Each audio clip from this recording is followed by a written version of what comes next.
blind. Allahu Akbar. They have been blinded with kufr and shirk.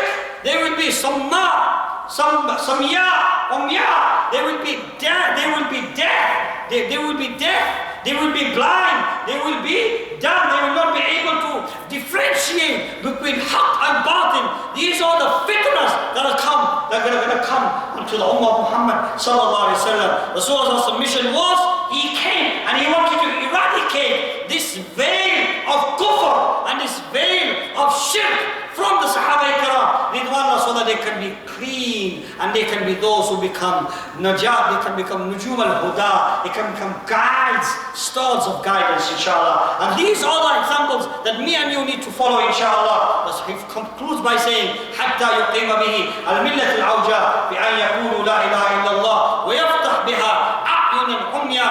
And with this deen, with the deen al-Islam, he will take away the blindness from their eyes so they can see haqq. He will take away the deafness of their ears so that they can listen to haqq. And he will take away the seal which has been put onto their hearts. And their hearts have been sealed. And he will take away that seal which has been put onto their hearts so that they can accept haqq, so that they can understand haqq and practice upon haqq. This is the deen of Rasulullah. These are the qualities of Rasulullah mentioned in the Torah. May we give value to the deen of Rasulullah. Say Ameen Ya Rabbil Alameen. May we become true followers of Rasulullah. May Allah Ta'ala grant us the love of Allah and grant us the love of Rasulullah. May He make us practice upon every sunnah of Rasulullah. Today, when you go home, you need to have a smile on your face, inshallah. You smile, especially to your wives. Say, something's wrong with you today. Yes, you say, there is something wrong with me. I have just been informed of the blessed sunnah of Rasulullah. You don't need to go and smile on that girl on the street here. That's not what you need to do, boys and girls. Don't smile at each other, because this is going to cause fitna. Today, the biggest fitna today is the social media. Twitter, Facebook. It's destroyed families. I am at this very moment, I am sitting in the house of Allah subhanahu wa ta'ala. And I'm not going to lie, I am sitting in the house of Allah subhanahu wa ta'ala. I am not going to lie. I say, wallahi, billahi, tallahi, that one of the biggest fitnas in today's day and age is Facebook and Twitter and the social media. I am dealing with a case at this moment in time. Married couple. A woman, she's got married the second time. First time she got married, she's got a son who is now 24 years of age. She's got married the second time. She's got 3 children. A girl, daughter at the age of 14. A son at the age of 12. Another son at the age of 9 and 10. And this woman, unfortunately, she got indulged in Facebook, in Twitter, and she started having a relationship out with from her husband, and he took her to such a level. It's unbelievable that she created this illicit relationship even in the Haram and Makkah.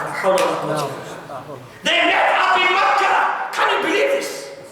Can you believe what this social media is doing in the place where we go? Where we go to clear up sins. When we go to become pure, they are now fornicating. And this social media is the means of this couple doing this grave sin. And what impact is it going to have on the children? What impact is it going to have on the immediate family? It's unthinkable. So brothers and sisters in Islam, save yourselves from the greatest plague and ta'un and fitna of today, that is Facebook, Twitter. You use it for its goodness, fine and well, but stay away from its evil. May Allah Ta'ala give me first and foremost the tawfiq and the inclination and the guidance to act upon what has been said and heard. Ameen Ya Rabbil Alameen. Wa ma alayna illa al-balagh. Wa sallallahu ala nabiyyil kareem. Subhanallahi wa bihamdihi. Subhanakallahumma wa bihamdika. Nashhadu an la ilaha illa anta nastaghfiruka wa natubu ilayk. Wa sallallahu ala nabiyyil kareem. Wa jazakumullahu khairan. Ahsan al-jazaa fi ad-darain. Just before I leave, who from here is married? Put your hands up. Put your hands up high. MashaAllah. So, Alhamdulillah, when you go, whether you are Hajisa, whether you are a brother of mine, similar my age, or a young boy, you need to go home, and whichever members of the families there are, you need to put a smile on their face. Say inshallah.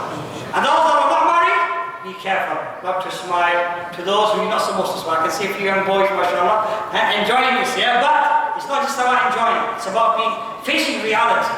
You know, if this was to strike somebody in our family, how would we react? How would we react? It's ajeeb.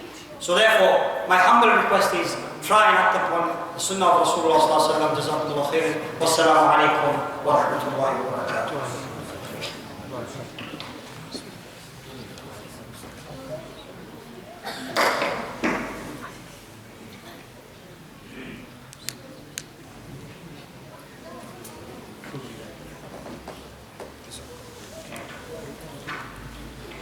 Jazakallah khairan to beloved Ustad for his words of advice. Very, very pertinent, very, very important, and I think everybody can relate to these pieces of advice that he was offering. Inshallah, the last and the final speech of the evening to conclude, because we don't have much time left in Isha Salah, I'd like to call upon Shaykh Mutasib Islam Sir from Bradford, because come all the way from Bradford, inshallah, he is the author of the JKN publications and is the principal of JKN Institute in Bradford as well. Mashallah, this is something I'd also like to mention. At every one of our programs that we hold in the Masjid, we always sell literature at the back. And mashallah, all the literature that we sell are Sheikh's books.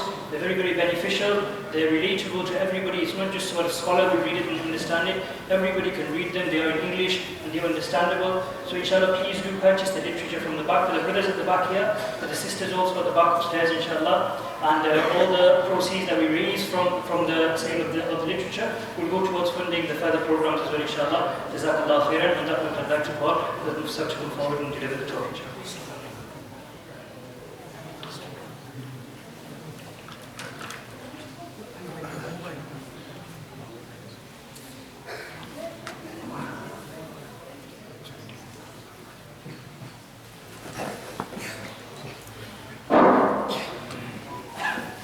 السلام عليكم ورحمة الله وبركاته. إن الحمد لله نحمده ونستعينه ونستغفره ونؤمن به ونتوكل عليه ونعوذ بالله من شرور أنفسنا ومن سيئات أعمالنا من يهده الله فلا مضل له ومن يضلل فلا هادي له ونشهد أن لا إله إلا الله وحده لا شريك له ونشهد أن سيدنا ومولانا محمدا عبده ورسوله صلى الله تبارك وتعالى عليه وعلى آله وصحبه وبارك وسلم تسليما كثيرا كثيرا. أما بعد فأعوذ بالله من الشيطان الرجيم. بسم الله الرحمن الرحيم. وإنك لعلى خلق عظيم. صدق الله العظيم. Respected ulama ikram, elders, brothers, youngsters, mothers and sisters, Alhamdulillah, it brings me very much happiness and joy to see many of our youngsters today seated in the Masjid, the house of Allah subhanahu wa ta'ala. This day and age where the hadith mentions, يُوشِكُ أَن يَأْتِيَ عَلَى النَّاسِ زَمَانٌ, a time will come upon the people, لَا يَبْقَى مِنَ الْإِسْلَامِ إِلَّا إِسْمُهُ, nothing of Islam will remain but its name. What's your name, brother? Abdullah. What's your name, brother? Abdurrahman. What's your name, sister? Aisha. What's your name? Khadija. Only name, nothing else. وَلَا يَبْقَى مِنَ الْقُرْآنِ إِلَّا رَسْمٌ, nothing of the Quran will remain but its scripts. مَسَاجِدُهُ عَامِرًا, the masjid will be externally decorated. You'll find beautiful carpets, beautiful tiles, chandeliers. وَهِيَ خَرَابٌ مِنَ الْهُدَى, it will be empty, devoid of any guidance. These are the signs of Qiyamah. But to see our brothers, mashallah, here today, that they have congregated, converged here to listen to Allah and His Messenger sallallahu alaihi wasallam, it brings me a lot of happiness and joy. May Allah subhanahu wa ta'ala make these gatherings a means of our success and salvation in this world and the hereafter. So obviously I haven't got much time. Salah time is very close by as well. And till now we've been hearing our friend and our colleague Shaykh Rafiq Sufi Sahab Damat Barakat speaking. So I will just briefly speak for some moments regarding our beloved Prophet sallallahu alaihi wasallam, because it's a Seerah Nabi conference. And obviously the more we hear, the more we listen about our beloved Prophet sallallahu alaihi wasallam, the more we will get connected, the more love will be created in our hearts. And that's what the Prophet ﷺ says, لا يؤمن أحدكم حتى أكون أحب إليه من والده وولده والناس أجمعين. That none of you will be true believer until I am more beloved to him than his own children, his own family members, his parents, and the entire mankind. So we need to make sure we keep in mind what kind of friends we are keeping. Al-mar'u ma'a man ahabba. Especially to our young brothers, we need to make sure that we have the Prophet ﷺ as our role model. لَقَدْ كَانَ لَكُمْ فِي رَسُولِ اللَّهِ أُسْوَةٌ حَسَنَةٌ. That the Prophet ﷺ is a perfect role model for every single one of us. So unfortunately nowadays we have our celebrities, we have our football stars, film stars, pop stars, our celebrities. But our Quran is telling us, Allah subhanahu wa ta'ala is telling us that the Prophet ﷺ is our role model. The Prophet ﷺ said, Al-mar'u ala dini khalilihi. The person is on the deen, the creed, the religion, the faith of his friend. فَلْيَنْظُرْ أَحَدُكُمْ مَنْ يُخَالِفُ. Let one of them see what kind of friends he is keeping. So look at the amazing hadith of the Prophet ﷺ. What did he say? Al-mar'u ala dini khalilihi. He didn't say Al-mar'u ala dini abi. A person is on the deen of his father, or ala ummihi, or ala akhi. Is the deen of his brother, or his mother, or his father. He said ala dini khalilihi. Because a person listens more to his friend than anybody else. By way of example, your father comes up to you, my youngsters, listen very attentively. Your father, your mother, your uncle comes, my son, my nephew, my beloved daughter, we want to get you married. So you will say, okay, as a surprise, why is my father wants to get me married? Okay, father, okay, mother, let me think about it. Immediately go into the other room, will go out and he'll phone his friend. He'll text his friend. Bro, sis, my mother, my father want to get me married. What do you say? No, brother, you're still young. Enjoy your life. You haven't got a proper job yet. You haven't got your house. You haven't got a permanent job. You haven't got a car. Forget it. Leave it. Just tell him that later. So he comes back to his father. Thank you very much for the offer, proposal, but I'm not ready yet. Inshallah in 5 years' time. So al-mar'u ala dini khalili. A person is on the deen, the creed, the religion, the faith of his friend. So, because this was happening, the sign of Qiyamah, adna sadiqahu wa aqsa abad. A person will bring his friend close to him and he will make his father far away from him. And this was happening. What kind of friends are we keeping? Do you know the Arabic language, subhanAllah, is just amazing. We have the word Khalil. Khalil means not only just a friend, it means a very close friend, bosom friend. We call it the intimate friend. So in the Arabic language, you have different categories of companionship, friendship. You have one which is sahib. Sahib means companion. Man talat ishratuhu. Whose company, extended company, you stayed in his company for a long time, that's sahib.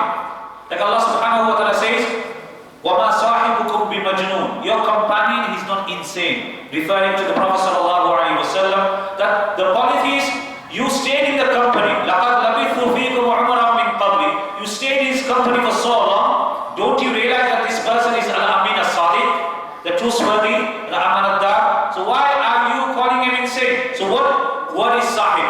طَالَتْ عِشْرَةُ. You have stayed in his company for a very long time. Another word which comes after that is Sadiq. We even use it in our own language. Sadiq means friend. Also we say, but what is Sadiq? مَنْ يَفْرَحُ بِفَرَحِكَ وَيَحْزَنُ بِحُسْنِكَ. The person who rejoices over your happiness and he grieves over your sadness. That's the Sadiq in the Arabic language. Some scholars have even gone further. عَلَامَةُ الصَّدِيقِ أن يكون صديق صديقه صديقا وأن يكون عدو صديقه عدوا. That sign of friend is that your friend's friend is your friend and your friend's enemy is your enemy. That's what we call a sadiq. So your friend, he has a friend, so you make friendship with that person merely on the reason is because it's your friend's friend. And because your friends and this person is your friend's enemy, so he becomes your enemy. That's sadiq. That's the second stage. Then you have another word Khalil. Man takhallalat mahabbatuhu fil a'dha. That the love is in your DNA. The love for that person is in your body, in your veins, in your blood. The Khalil. And that's why it refers to al-akhillahu yawma idhin ba'duhu. لِبَعْدٍ عَدُوٍ إِلَّا الْمُتَّقِينَ. That even the bosom friends, even the close friends, on that day they will be enemies to each other. They'll be cursing. And one step further we have the highest level of friendship, Habib. Like the Prophet ﷺ said, Ana Habibullahi wa la fakhr. I am the friend of Allah and there is nothing to boast about. And the Sahaba Ikram, they had this status because what is Habib? وَلَوْ طَلَبَ الْفِدَاءَ مِنْكَ لَفْتَدَيْتَهُ بِأَهْلِكَ. If they ask that you give your life, they will not have any reservation, any hesitation. They will give their life for the Habib. And that was the quality, the attribute of the Sahaba Ikram ridwanullahi ta'ala alayhim ajma'in. That's why he hears so many times that they used to say, Sami'tu Habibi. I've heard my Habib sallallahu alayhi wa sallam say. When Hudayfa ibn Yaman radiyallahu ta'ala anhu, he was with the superpowers, he was the ambassador on behalf of Sayyidina Umar al-Faruq radiyallahu ta'ala anhu. He was seated and they were eating food. At that time what happened was, a morsel of food fell from his plate. And we know the sunnah, like Maulana Rafiq Sufi Sahib mentioned about smiling, the sunnah. And the hadith says, Inna min al-ma'ruf an talqa akhaka biwajhin tariq. Indeed, from the goodness is that you meet your Muslim brother, Muslim sister with a cheerful face. That's the sunnah of our beloved Prophet ﷺ. So the sunnah is that if a morsel of food falls from the plate, you pick it up. إِذَا سَقَطَتْ لُقْمَةُ أَحَدِكُمْ فَلْيَأْخُذْهَا وَلْيُمِدْ عَنْهَا الْأَذَى وَلْيَأْكُلْهَا وَلَا يَدَعْهَا لِلشَّيْطَانِ. My brothers and sisters, let us ponder over these sunnahs, which we call very minute or small, but they are very strong in the eyes of Allah subhanahu wa ta'ala, very virtuous in the eyes of Allah subhanahu wa ta'ala. So Sayyidina Hudayfa ibn Yaman, just imagine, just reflect that he's sitting down with the superpowers of the time, the Persian Empire, all the big leaders, they are seated with him. The morsel of food falls from his plate. He's about to pick it up. The person next to him, he notices him. What are you doing? I'm picking the morsel of food. No, don't do that. There's so much food on the plate. There's so much food on the dastarkhan. Eat it from there. What did he do? He didn't have this inferiority complex or what people are going to say. Unfortunately, this is the big problem that we have. That when we are in a gathering where there's non-Muslims or those people who will mock at Islam, we feel embarrassed to practice our deen. But Sayyidina Hudayfa ibn Yaman radiyallahu ta'ala anhu, Allahu Akbar, what did he say? أَتُرُكُ سُنَّةَ حَبِيبِي لِهَؤُلَاءِ الْأُمَقَاءِ. Shall I leave the sunnah of my beloved Habib? The word Habib has been used. That's the point I was trying to put forward. أَتُرُكُ سُنَّةَ حَبِيبِي لِهَؤُلَاءِ الْأُمَقَاءِ. Shall I leave the sunnah of my beloved because of these foolish people? Allahu Akbar. My brothers and sisters, this is the lesson that we need to take. Whatever happens, these people are going to do these things. إِنَّ الَّذِينَ أَجْرَمُوا كَانُوا مِنَ الَّذِينَ آمَنُوا يَضْحَكُونَ وَإِذَا مَرُّوا بِهِمْ يَتَغَامَزُونَ. They are going to be laughing at you. They're going to be blinking at you. They're going to be taunting and teasing. But remember, we have the true religion. Allah has given us the true, genuine, authentic religion. إِنَّ الدِّينَ عِنْدَ اللَّهِ الْإِسْلَامِ. Indeed, the deen in the sight of Allah subhanahu wa ta'ala is Islam. وَمَنْ يَبْتَغِ غَيْرَ الْإِسْلَامِ دِينًا فَلَنْ يُقْبَلَ مِنْهُ. Anyone who chooses any other religion other than Islam, فَلَنْ يُقْبَلَ مِنْهُ. It will never be accepted from him. وَهُوَ فِي الْآخِرَةِ مِنَ الْخَاسِرِينَ. He in the hereafter will be from the losers. So my brother, what did our beloved Prophet sallallahu alaihi wasallam say? What kind of friend should we keep? Because al-mar'u ma'a man ahabba yawm al-qiyamah. The person will be with whom he loves at the day of judgment.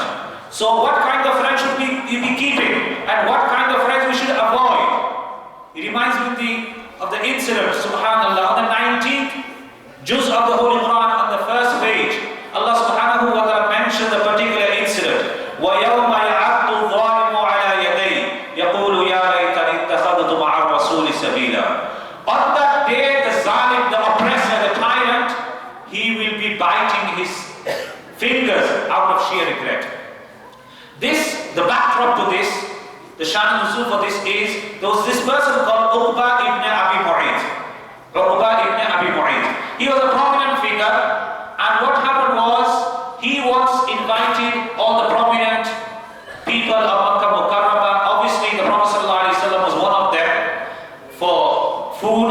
go, and we know the hospitality of the Arabs is very famous. So what happened was, they all got invited. The Prophet ﷺ, he said, okay, I will accept your invitation with the condition that you become Muslim. So he pronounced the kalima to make his host happy, his guest happy. So basically what happened was, he read the kalima, the Prophet ﷺ was happy, he had the food. Next morning this information got through to all the other leaders, and one of his close friends of Uqba ibn Abi Mu'ayth was called Ubay ibn Khalaf. So Ubay ibn Khalaf came to his friend Uqba ibn Abi Mu'ayth and he said, is that true what I've heard, that you have become a Muslim? So he tried to explain to him, because no, I don't want to understand, I don't want to listen. And this is what happens with our friends.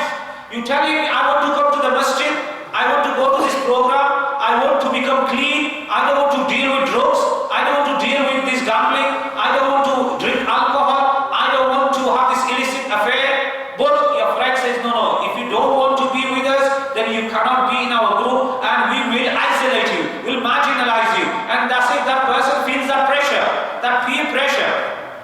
So this person, he had this peer pressure on him, and these people, they said, no, we're going to completely outcast you, we're going to marginalize you, we're going to completely isolate you, we're going to put you to a side, you can't join us, you can't socialize with us, you can't interact with us. And this is exactly what happens in our friendship. This is exactly what happens with our social interaction. So this person, he said, okay, I'll stay with you, because what should I do to stay with you? Because you go back and denounce and renounce and reject the religion. Not only that, in some tafsir books it comes that you go and spit on that face of the Prophet ﷺ. And just imagine, because the peer pressure, what happens, what it does, he went and Alhamdulillah, Allah forbid, he spat on the face, the blessed face of the Prophet ﷺ. Immediately Jibreel ﷺ came down and he gave these verses to the Prophet ﷺ.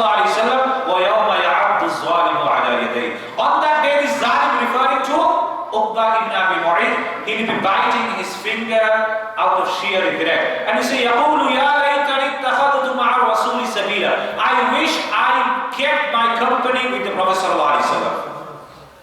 Now he's regretting. Now he's thinking. But it's too late. On that day, it's too late. Allah's painted that picture. And then he will say, Ya waylata laytani lam attakhidh fulanan khalila. I wish I didn't make this fulan. Fulan, he refers to who? Ubay ibn Khalaf. Are you all listening, brothers? Ubay ibn Khalaf, that person, I wish I didn't listen to him. Lam attakhidh fulanan khalila. I mentioned the 4 categories of friendship. I wish I didn't make him my bosom friend, my intimate friend. Laqad adallani ani dhikri ba'da idh ja'ani. Indeed, it has completely misguided me. He took me away from the deen. He made me astray. He beguiled me.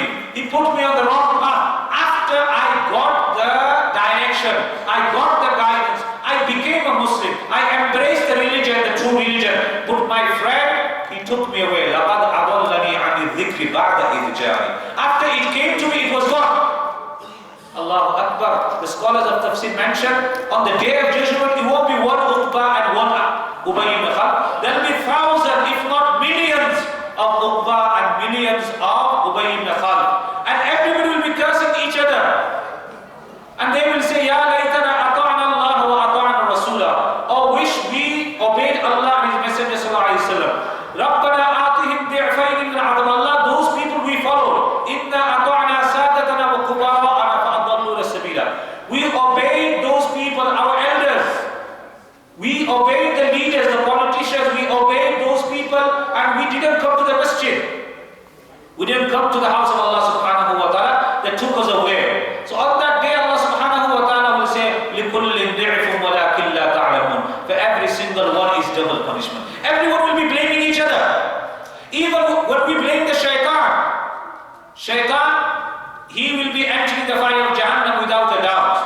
On that day, shaitan will also say to the people, he will announce that I have got nothing to do with you. He will wash his hands away from us. And he will say, Allah subhanahu wa ta'ala paints the picture, the venue, Jahannam, spectators, billions. The speaker, shaitan. Allah subhanahu wa ta'ala mentions in the 13th juz, وَقَالَ الشَّيْطَانُ لَمَّا قُضِيَ الْأَمْرُ إِنَّ اللَّهَ وَعَدَكُمْ وَعَدَ الْحَقِّ وَوَعَدْتُكُمْ فَأَخْلَفْتُكُمْ لِي. On that day, shaitan will say, Allah made a promise and I made a promise. Allah fulfilled his promise, I didn't fulfill my promise. But فَلَا تَلُومُونِي وَلُومُوا أَنفُسَكُمْ. Don't blame me, blame yourself. Allahu Akbar. فَلَا تَلُومُونِي وَلُومُوا أَنفُسَكُمْ مَا أَنَا بِمُصْرِخِكُمْ وَمَا أَنْتُمْ بِمُصْرِخِي. I didn't force you. I didn't compel you. Like for example, all our brothers and sisters are here. The shaitan didn't stand in front of Masjid Hamzah and stop you from coming. Allah has given us that intellect to differentiate between right and wrong. لَقَدْ خَلَقْنَا الْإِنسَانَ فِي أَحْسَنِ تَقْوِيمٍ. Allah has made mankind the best of structure, the best of form, the best of stature. وَلَقَدْ كَرَّمْنَا بَنِي آدَمَ وَحَمَلْنَاهُمْ فِي الْبَرِّ وَالْبَحْرِ وَرَزَقْنَاهُمْ مِنَ الطَّيِّبَاتِ وَفَضَّلْنَاهُمْ عَلَى كَثِيرٍ مِّمَّنْ خَلَقْنَا تَفْضِيلًا. Allah gave the dignity, honor and respect to mankind. He made him travel on the sea and on the land, and he gave him preference over many of the creation. So Allah subhanahu wa ta'ala made us different to all the other creation because of this aql, because of this intellect. So shaitan will wash his hands. He will say, no, I didn't force you.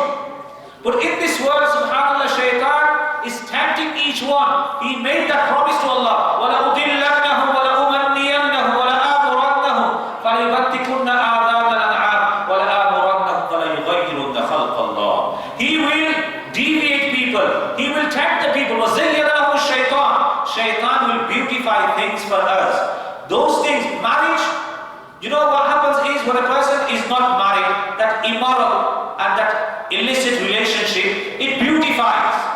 Like I have a brother who used to say to me, this girl, she wakes me up for Fajr Salah.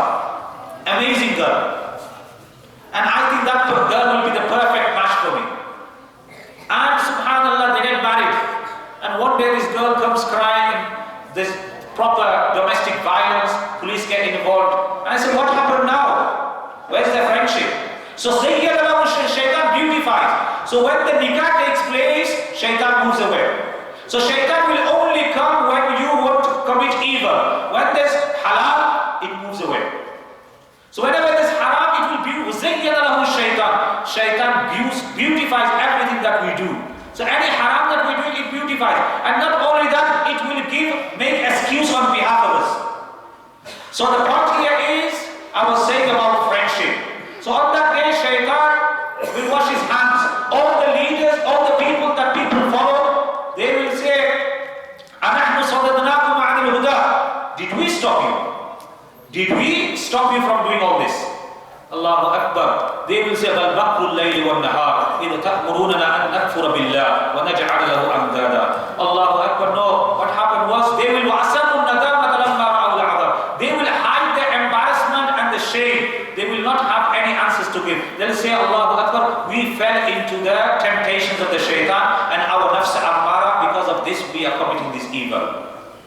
So what type of friend, what kind of friends we should keep? The Prophet ﷺ was asked, whose company should we stay in? And listen to this very carefully, my brothers and sisters. The Prophet ﷺ says that مَنْ ذَكَّرَكُمْ بِاللَّهِ رُؤْيَتُهُ. مَنْ ذَكَّرَكُمْ بِاللَّهِ رُؤْيَتُهُ. What kind of friends? The person, by seeing him, it reminds you of Allah. A person who's the true friend, who's the true companion, good companion for us. Because al-jalisu salihu khayrun min al-wahda. A good companion is better than staying in solitude. So who is a good companion? Man dhakkarakum billahi ru'yatuhu. The person, when you see him, it reminds you of Allah subhanahu wa ta'ala. That's the first sign. Number two, وَزَّادَ فِي عِلْمِكُمْ مَنْتِقُهُ. And when he speaks, it increases your knowledge. When he speaks, it increases your knowledge. That's the second one. So, وَزَّادَ فِي عِلْمِكُمْ مَنْتِقُهُ. The second sign. And so when he speaks, he doesn't speak gibberish. He doesn't speak nonsense. You know, every word that we utter, مَا يَلْفِظُ مِنْ قَوْلٍ إِلَّا لَدَيْهِ رَقِيبٌ عَتِيدٌ. Every word that we utter, the Kiram al-Katibin are writing. The word lafz in Arabic, those who understand the Arabic grammar, lafz has both meaning, mawdu and muhmal. Meaningful words,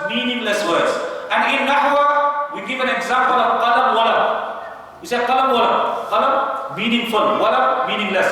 So whether it's meaningful, meaningless, the angel Kiraman Katibin, the writing. Just imagine when we are backbiting, slandering, lying, swearing, taunting.